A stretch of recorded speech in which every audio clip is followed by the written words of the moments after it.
and welcome to the Direct Selling Success Podcast. I'm Anna Green, and I'm here to share with you tips, tricks, and training on network marketing done right. Thank you for listening. Hello, everyone. Hello. I am joined live here by Eve Cale from Giftwrapped by Eve, Eco gift wrapping queen. I'm so excited to have you here, Eve. Oh, thanks for having me, Anna. It's brilliant to be back chatting with you. We haven't chatted for a while, so this is lovely to have a chat and with an audience as well. I know. It's exciting. So you have been on my podcast before. I have, yes. Yes, quite some time ago. I think you were one of my first guests to do the In Conversation With series. Must have been a year ago. I think it must have been quite a while, coming up to that amount of time. Yeah, so much has happened since then. Hasn't it just? Yeah. So I know that since the last time we spoke, well, the last time we were on a podcast together, you were just starting up your Giftwrapped by Eve business after your career business, I don't know what you call it, in Flamingo Papery. So tell us your story. Start us from the beginning for those people that don't know. Thank you. Yeah, for those of you that haven't met me or come across me before. So I'm Eve, and I'm based in Chippenham in Wiltshire. And it was while I was on maternity leave that I discovered the world of direct selling as a person doing the selling. Prior to that, I think I'd hosted quite a few parties. I've been the kind of serial party person who'd invited people over and done various different things. But I don't think I actually really knew what the words that we use in this industry, direct selling, network marketing, I didn't know what it was really, but I knew that I enjoyed it and having people around and buying nice things. So it was while I was on maternity leave that I discovered the world of direct selling as something that I could do myself. I was at a toddler group with my little baby and came across a really lovely store of cards. And I've always been somebody who loves sending cards and gifts to people. And I took a brochure home because I had a little baby with me. I didn't have time to really look properly. But I quite quickly did some sums in my head and worked out that, well, I needed all these cards and I like these things and they look fab, and I'm not going back to work, so I want to save some money, so I'll just join because I'll save some money, which I know doesn't always happen in this industry, but I was the kind of person who was like, oh yeah, I'll just save some money and I'll join up and I'll sell, if I sell some cards too, brilliant, but otherwise I'll just save money on the cards that I like sending. So that was in 2012, so quite a long time ago now. My little baby is now at secondary school and had another baby along the way as well, so my little ones are not quite so little now. So I had the opportunity to grow my my business. I didn't really treat it as a business for quite a long time. The first few years I was just being mum and doing a few things around it along the way. It was later, actually, while I was pregnant with my second baby, that I started to take things a little bit more seriously and went for sort of promotion and things like that. And I did get there. So along the way, the business company changed along the way, and I continued. And in 2018, I sort of found that I've always been somebody who loves wrapping gifts and presenting them nicely. And we did sell, as well as greetings cards, we sold other paper products, including gift wrapping. But the companies were both predominantly known for the greetings cards. And I loved all of the wrapping things, but people didn't buy them very often, or far less often than the cards. And I realised that actually, if I learnt to use the wrapping paper that we were selling and show it up a bit, then actually people would notice it more and they'd buy it more. So as a birthday or Christmas present, my husband bought me a wrapping course. I went on this wrapping course. I say he bought it for me. I said, I'd like this, please. Could you please do this to me. So that's what I did. I went off on this lovely day out. I learnt to do some gift wrapping. And yeah, from there I started doing some workshops showing off the products. That was 2018. So I just started doing more of these sort of in-person workshops, kind of through word of mouth. People from places like the WI got in touch, and I started to go along to their groups and show them different ways of wrapping, and then lo and behold, they like to buy more as well, because when you show people how to use things, any of these products that people in network marketing sell, if you show people what they do and how they can use them, that's when they realize, actually, yes, I do want this. So that was working really well for me. And then, of course, the pandemic hit and I was at home all the time, and all the things that I'd been doing in person couldn't happen anymore. So I discovered this world of online business, as I think we all started to notice a bit more. Obviously, people have been working online for a long time, but I started to notice actually there was a lot more opportunity there. And that's when a little seed of an idea kind of planted, and I thought, well, there's more I could do with this gift wrapping stuff. I think I could do more with it, and I probably could do quite a lot of it online. So I started to sort of think about that and develop my ideas around that a bit more. And sadly, last year, the company that I was working with announced that they were closing, and it was at that point I had the thought that, well, I should probably go all in and have a go at making this thing that I'd tried to start a bit more of a success. So that's when Giftwrapped by Eve, as it is now, was born, and that's what I've been doing for the last year. And so explain exactly what it is that you do now then. So what I do now is I help you to learn eco gift wrapping skills. So that can be for your own gifts, if you want to make your own gifts look great, or if you want to offer a gift wrapping service to your customers, then I can help you and support you in doing that. So now I have an online membership, which I launched last November. And the people in the membership are predominantly people who have got small product businesses. Some of them are network marketers, some of them are people who've got their own gifting, or not necessarily a gifting business, but they've got a business where the products can be given as gifts. And we have a monthly masterclass online, and we learn online. And obviously people can come and join in things live, but the beauty of online learning is that you can have a library and you can go back and have a look at things, especially when it comes to practicing a skill. It's brilliant to be able to pause and rewind and go back over things. So that is what I'm doing at the moment. I still do go out and about in person, and I do go to lots of WI groups and that kind of thing, and I love meeting people in person and doing those things too. But the massive change is focusing more on helping people learn online. And I've met people from all over the country. I'm working with people all over the place now, not just people who are in my local area in Wiltshire. So that is the big change. And I'm loving it. Yeah, and it's growing, isn't it? It's going fantastic. Yeah, which is really exciting. So we met. Yes. Will it be 18 months ago more? I think it was about beginning of 2023 that I was I met Charlie Day. I think I'd won something, and I was chatting to her about sales and my business and direct selling, and she was like, oh, well, you have to talk to Anna. And then I discovered your Facebook group, and I couldn't believe I'd not discovered you before. And I was, hearing all of the things that I needed to hear. It was brilliant. So excited to be able to,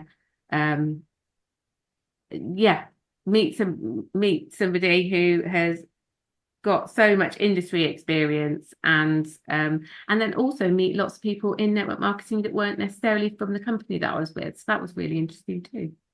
Yeah, because we think sometimes that we're quite alone, and we also at the same time think, well, we've got all this knowledge from this company and they must be teaching us everything. Whereas you meet somebody who's doing the same thing as you, but with a different product in a different company. It's like, wow, they do it this way. I could implement that into my business. And then, just sharing those ideas is great, isn't it? Really good, really good. Yeah. So I know you wanted to come onto this podcast to talk with me about reflecting on your year so far, and what you've found really from that reflection. Yeah, it's a bit of a milestone, isn't it, when these things come round and you think, gosh, this time last year this was happening, and now where am I? So yeah, and I'm quite a reflective person. I'm not really into journaling, writing it down, but I do think over things quite often. And I had all these sort of thoughts, and I thought when you were looking for people to come on your podcast, I thought this is the kind of stuff that people might be interested in hearing about. And quite a lot of the things that have changed in the last year is really my mindset around what I'm doing in my business and how I feel about it, and what I feel about other people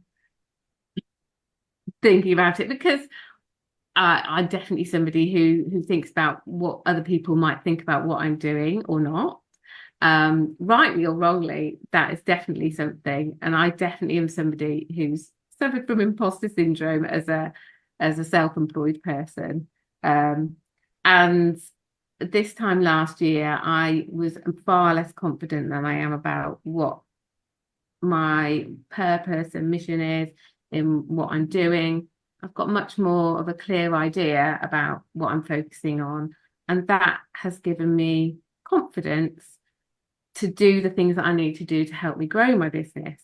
And perhaps that's something that had I discovered what was holding me back when I was actually in my direct selling business, I think I might have made more of a success at that stage. I mean, everything happens for a reason, doesn't it? And here I am, and I would never have got to this stage in my own business had it not been for my network marketing journey. So I don't, I mean, I'm not saying that what I did in that industry was not good or successful, because actually it was. But the change in my mindset has been the biggest shift, I think. What's changed then in your mindset? Well, first of all, I think I was doing quite a lot of things that were holding me back that I didn't really realise were things that I was putting blocks in my own way. So I was doing a lot of different things, actually. So I was working on my gift wrapping sideline, I guess. I also had my direct selling business. I was doing some freelance work as well. So I was doing some freelance marketing work, which I really enjoyed, because that is my that's my background before I had children. So I did a little bit of that as well. But I was juggling so many things that actually I was using those things to kind of protect me a little bit from focusing on what I might actually make more of a success of. And I think one of the things, so I joined your mastermind, didn't I, about this time last year, maybe June, July, August, I think it was. And one of the first conversations that we had was me sort of telling you all the things that I was doing, knowing that actually the answer really was to not probably be doing quite so many things. And I kind of put quite a lot of those things in place because then I had an excuse not to focus.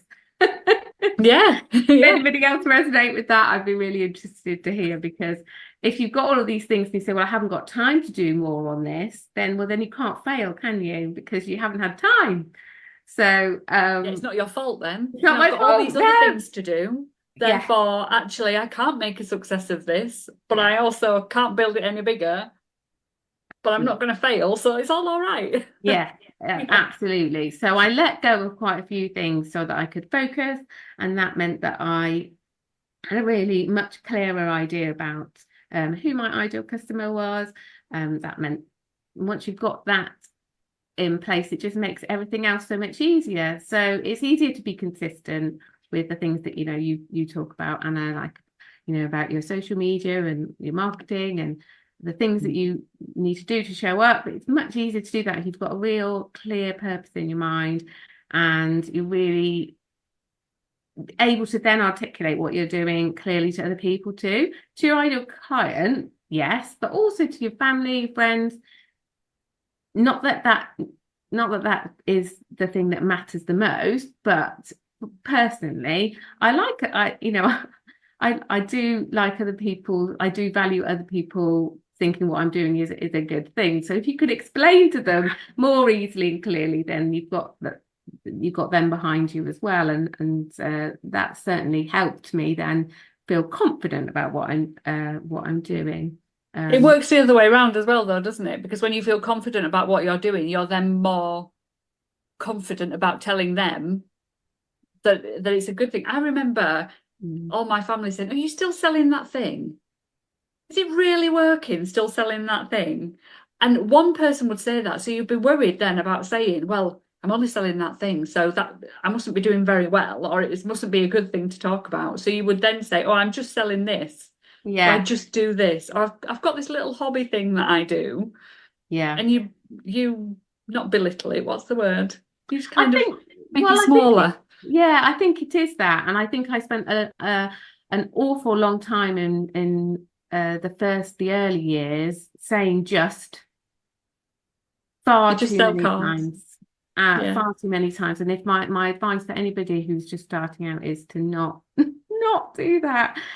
Take yourself seriously. What you're doing is important, and you've made a choice to do it. And for whatever reason you've chosen to do it, what you're doing is valid, and is a valid way of earning some money, earning significant money if you want it to be.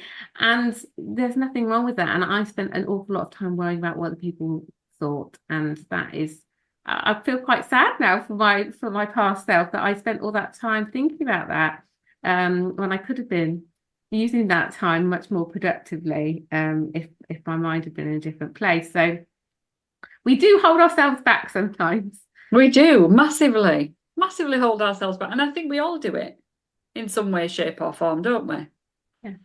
Yeah. So when we were having a chat before this, you were telling me that one of the big differences was how you feel as a business owner, because over the past year, has that developed? Yeah, I think so. I mean, I think one of the just a physical thing is that in the house now, I've got my own designated work area. Prior to that, I had my stuff in different places in the house. I didn't have my own desk. I used a table or whatever, or I'd move around depending on where other people in the family were. And in the summer holidays last year, I moved everything into one space, and I got myself a desk, and I made my space, and that made a massive shift in my mind that I'm taking this seriously now, and then the family can take it seriously too.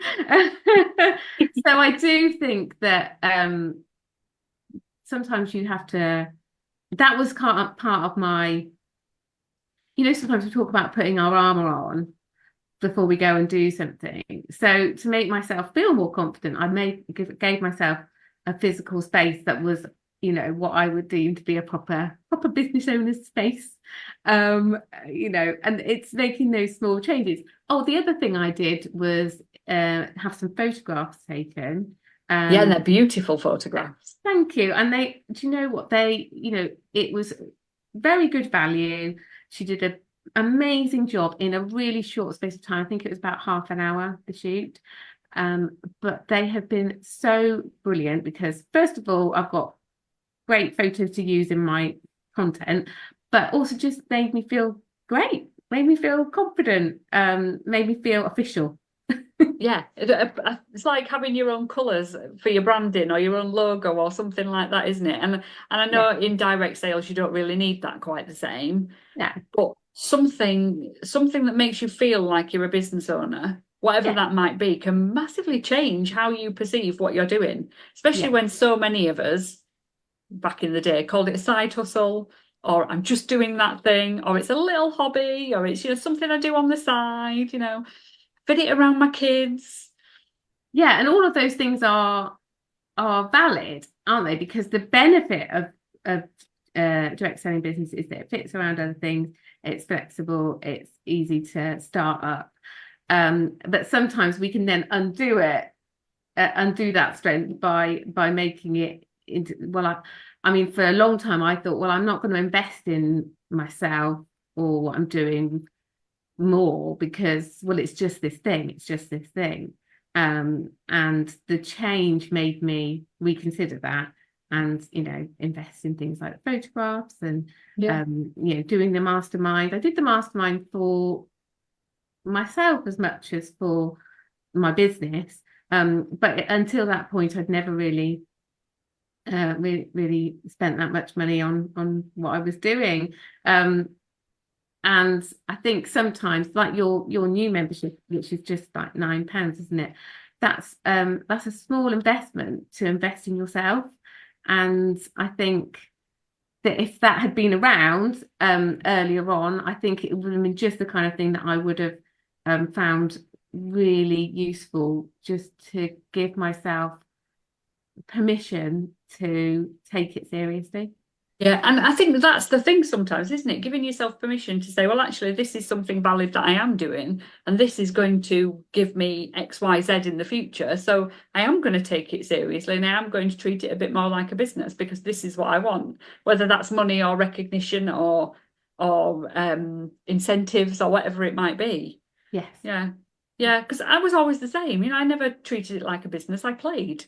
It was fun. I went for the goals and the targets and the incentives they put on, but I don't remember once ever treating it like a business. Yeah. And I don't know, something changes somewhere along the way. And you come to the realization that, me and you were saying this before, weren't we? If only I'd have done this, think how far I would have got. We got this far. Not treating it like a business, how far could we have taken it if we'd have treated it like a business? Yeah, definitely. And there's nothing wrong with, I think sometimes we say, well, we might think, well, treating it like a business, that sounds serious and complicated and like something I can't get out of. Like we might put barriers up because it sounds like a serious word, but just all it means is that you give yourself permission to be consistent, this is a small thing, but actually give yourself permission to say, I'm not available at that time because I'm working on my business. Because sometimes being self-employed, we can say yes to things because we're available. In theory, of course, we're available because we don't have anybody else telling us when we need to be working. But actually, sometimes we can trip ourselves up by saying yes to things that aren't always the right things. Or you can say yes to things, but you say yes to them in a time that's going to work so that you can also have time allocated to what you're doing. And I spent a long time not doing that. I mean, for good reasons. A lot of the time I had my children at home, and that was why I was doing it in the first place.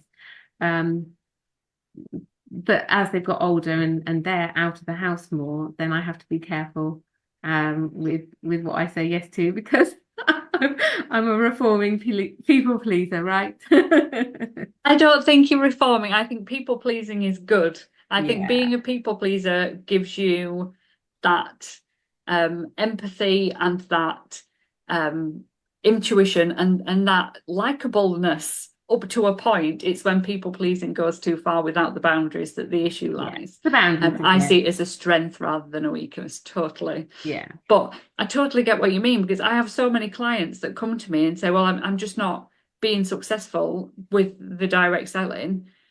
And when you look really deeply into it, it's because they are not prioritizing it. They're putting it last on this massive list of things that they've got else going on in their life. And this thing's just getting forgotten because everything else is taking priority over it. Yeah.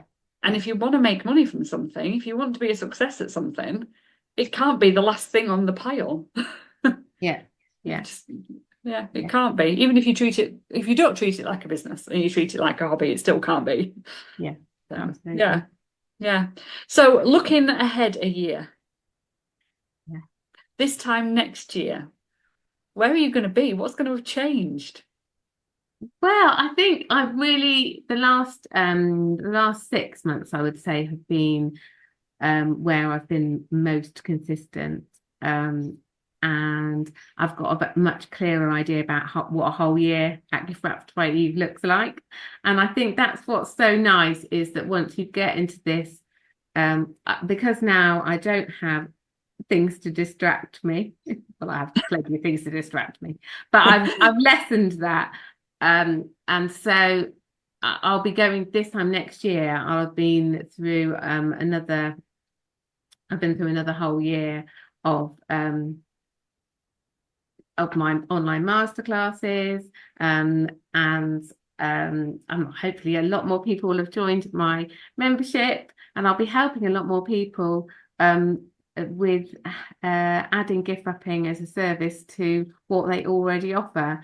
I do also work one-to-one with people, as well as in the membership. So some of the members have also had one-to-ones with me, and it's helped them identify where they could actually be offering this extra service to what they're already doing. It's quite an easy add-on to offer gift wrapping as a service to your customers, because we all lead busy lives. Adding something like this can save people time. It can make, if you can do the skill that they maybe feel that feels stressful to them, then you can make, you're really adding a lot of value.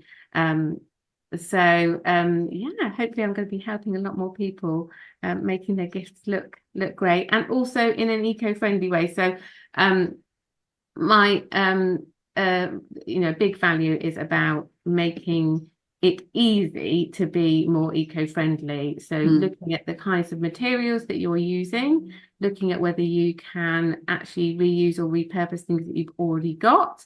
I saw something fabulous last week, which was that I did a guest expert slot in somebody else's group, and they'd taken the idea of making a mini gift bag, and they'd used one of their catalogues to make the bag, which I thought was just a brilliant idea. So they'd taken the technique and then they'd repurposed something that they'd already got. It was on brand because they'd used the catalogue, and it looked brilliant as well. So I'm always like helping people, trying to find the easy ways to just be a bit more eco-conscious. A lot of the businesses, a lot of product businesses are looking at how they can make their products more eco-friendly. So why shouldn't the wrapping and the packaging be eco-friendly too? Absolutely. So what about business-wise for you? What will you be doing differently over the next year, and what learnings will you be taking forward into the next year? Yeah, that's good. That's a really good question. So I think I've really worked hard on being consistent, and I've really made some big changes to the way that I manage my time, plan my time. That doesn't mean I'm working all the time. Most of the time I'm not working. Good. Actually, because there's lots of things that I need to be doing to support my family, and also lots of other things that I like doing. So I've made some big changes. I think for me it's about making some of those things stick as habits. So doing more of the same things, but I want to be reaching more people. I think at the moment, I've done a lot of getting to know people in my local area. I'm starting to get to know people in this big online world, and I think that's been brilliant. I've met so many people from so many different places, and who are using whose products are gifts and can bring a little bit of joy to people. So many different things that you wouldn't necessarily expect can be given as gifts, and I've loved doing that. So yeah, getting out there, meeting more people and helping more people. Brilliant, love it. And what is your one top tip for all the direct sellers and network marketers out there watching today? I think the one thing to take away. Take yourself seriously from day one. What you're doing isn't just something, it is something. I love it. Absolutely love that. Thank you so much, Eve, for being my guest today. I hope you've enjoyed it, and we'll see you soon. Thank you. Thanks so much. Bye.